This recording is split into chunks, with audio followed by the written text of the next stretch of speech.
Toubaactu officiel bis ni ki tey daal jàpp leen dootu leen amati benn jaaxle si wàllu info bu gaaw te wóor. nit jóge na weti Kajoor bëgg lu ko neex moom bëgg lu neex sëriñ bi mu jàmmanteeg moom ni ñuy def rek ñu sëriñ bi la nga def nag mu ne ko ni ma def day mooy lépp lu yàlla tere ma bàyyi ko lépp lu yàlla digle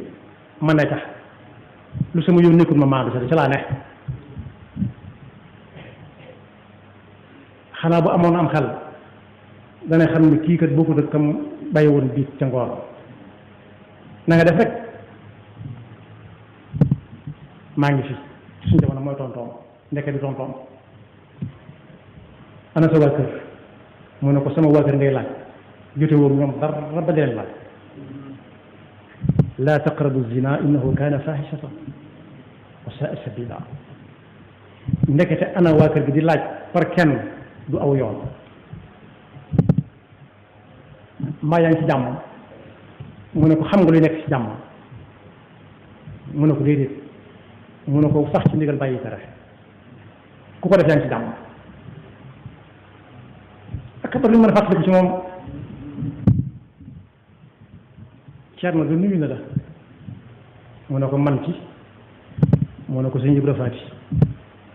ndax dama jóge Kajoor mu ne ko moo la ne boo demee nga nuyul ma ko mu ne ah déedéet nag dama fa jóge rek de mu ne ko bàyyi leen fenn leen ko woyofal lool tam diis ak xabar lañu mën a fàttaliku ci moom daw ragal kenn gannaaw ñeneen nit joxal kii loxo ne ko baal ma jéggal ma kooku ne ko su ma ko nar a def dem sawara ma gën mu ne ko foofu nga tudd boo fa demee yaa ko xale yëg mbaa xam nga ne ba nga tàmbali doonee mukallaf ba fii nga nekk defoo fi lu la fa tey dem def nga ko fi de loolu xadis bi Yonent bi sallallahu alayhi wa sallam nga tekki kenn mosul ajjana ci jëfam ñu ne ko ba ci mi mu ne ba ci man nii fa nga yaakaar ne fa nga jëm de bul yaakaar mu ko def ak mu def ba nga juddoog léegi mu gën a yàgg mu ne ko kon boog am maa ngi jéggalu mu ne ko déedéet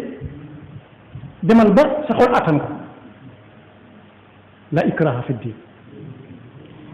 yàlla noonu yàlla dafa dëgg topp te mosuñu seetaan nekk fakkam yaxfirullahu lana